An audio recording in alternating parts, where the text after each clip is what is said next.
Chapter 7. The next morning, everyone helped ready the castle for graduation. I'm doing all this work, Angus complained as he and Wigglup helped the Frypot build the platform in front of the stables. And my mom's off in Hogswallow and can't even come to graduation. No sooner were the benches set up facing the platform than trumpets sounded and a pair of white steeds pulled a gigantic golden carriage through the castle gate. My parents are always the first to arrive, said Erica. Ow! Fleabage, she added. Look who's sitting atop the carriage with the driver, my horrid cousin Rex. Prince Rex wore a doublet and a pair of puffy pants. A purple velvet hat covered his blonde hair. He looked very royal, and yet something about him reminded Wigglup of his own yellow-haired brothers. The carriage stopped beside the practice dragon. A footman hopped down and opened the door. Hello, subjects, called Queen Barb, waving as she climbed out of the carriage. What? Nobody kneeling? That's fine, no need to. Really, hello. I say, exclaimed King Ken as he popped out of the carriage. Mumsy, Popsy, cried Erica, running toward them with her arms spread wide. Puppet, cried Queen Barb, hugging her daughter. And look who came along with us, she added as a slim woman stepped out of the carriage. Her hair was done up in a golden hairnet, and a small gold crown sat atop her head. She was followed by a tall man who looked like a younger King Ken. Aunt Margie, cried Eric. Uncle Ham. Greetings, royals, Mordred called, cutting Erica off. Here are your graduation tickets, only 10 pennies each. Lawyers never pay, exclaimed Queen Barb. Never? Yelped Mordred. Well, do you play poker, blackjack, roulette? By next week we will have it all. But first, graduation. Come, let me show you to a sheet. He took Queen Barb's arm. Show you to a seat. Begone, man, said the queen. I'm perfectly capable of finding my own seat. Yes, your queen's, mumbled Mordred as he scurried off. Look out below, yelled Princess Rex. He jumped from the top of the carriage, landing with a thud. Ow! He cried. My foot! The lad hobbled around howling. Rexy! Queen Marge rushed to him. Fooled you, shouted Rex, and he raced off across the castle yard. Dudwin laughed, and Wigglup thought that the rest of his yellow-haired brothers would have liked Rex's prank as well. Always joking, Queen Marge sighed. We don't know where he gets it.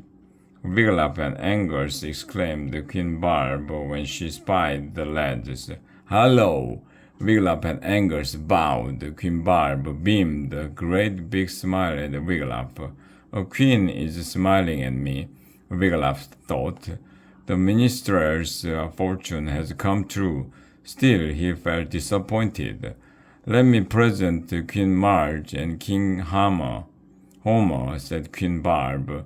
The lads bowed again. When Wigglup straightened up, he found Queen Marge looking at him with a curious expression. Have you ever been to Pamladia, lad? She asked. Never, your highness, answered Wigglup. Yet I feel sure I have seen you before. Queen Marge reached out and ruffled his carrot-colored hair. I've got news for you, puppet. Queen Barb threw an arm around Erica as she led everyone toward the benches. This graduation could not have come at a better time. Now you can come home and rule the kingdom. What? Cried Erica. No. It's your turn, said King Ken. We are jolly well sick of it. We've been sitting on those hard thrones for decades, said the queen. Halt the bum, added King Ken. We need to get away, the queen went on. Look, she reached into her royal pocketbook and handed Erica a flyer. See the world. From the comfort of a padded deck chair on the Viking cruise ship Sea Cucumber. Deluxe cabins still available. See there? Said the king, pointing padded deck chairs. You are going on a cruise? Said Erica, but I don't know how to rule the kingdom. You will learn, Puppet, and quickly too, said the queen. We set sail next week. Erica looked stunned.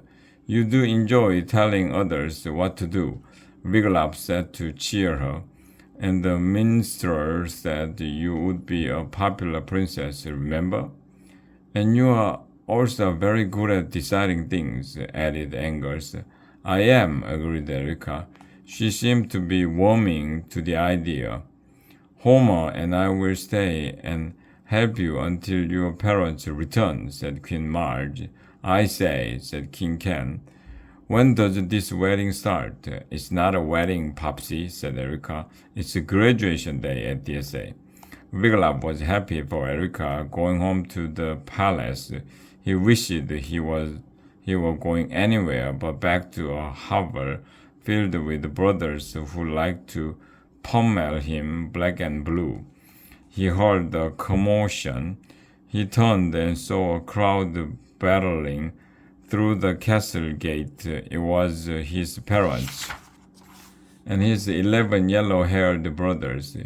He was going to black and blue much sooner than he'd expected. Morwina hurried toward Wiglaf, tossing salt over her shoulder for luck as she came. As always, she wore a basket on her head for protection in case the sky should fall. There's our boy, Fergus, she cried. Which one? Asked Fergus. The Carrot Top, said Morwina. You know, the odd dog. And there's our Dudwin. The lads ran to greet their family. Fergus greeted them with "Knock knock." Wiglaf groaned. He had not missed his father's knock-knocks, but Dudwin answered eagerly. Who's there? Howard, boomed Fergus. Howard who? Said Dudwin. Howard, you like to hear me new belch? And without waiting for an answer, Fergus let out a long and deafening burp. Wiglaf, Morwina hugged him. Still string bean skinny, but you've grown a little. Wiglaf smiled. And what a big strapping lad you've become, Dudwin. Morwina hugged him too. Welcome, peasants, cried Mordred, rushing toward the Wiglaf's family. Parents. I have your graduation tickets, 10 pennies each. Who are you? Cried one of Wiglaf's yellow-haired brothers. Headmaster of the school, said Mordred. We want to see your school. Yes, school, don't we? Yelled the second brother. And we ain't paying for it neither, cried the third. The brothers swarmed toward the castle like a plague of yellow-haired locusts. No, cried Mordred, chasing after them. No! And that very moment, Count Moneypots and Lady Dripping Wealth came out of the castle and started down the steps. Saint Dominic's dog! Exclaimed Count Moneypots as the yellow-haired horde sped toward him. What is that? Peasant! Screamed Lady Dripping Wealth as the brothers hurried up the castle steps and through the door. Stop those ruffians! Mordred shouted. Fergus grinned. That'll put an end to talk of pennies. Morwina pulled a flask of cabbage soup from her bag. Wiglaf nearly fainted from the stench. Thank you, mother, he managed. It's for Dudwin, silly, said Morena. I know you don't like my soup. The rest of the family can't get enough of it. But you, Wiglaf, have always been deep. Morena's eyes widened.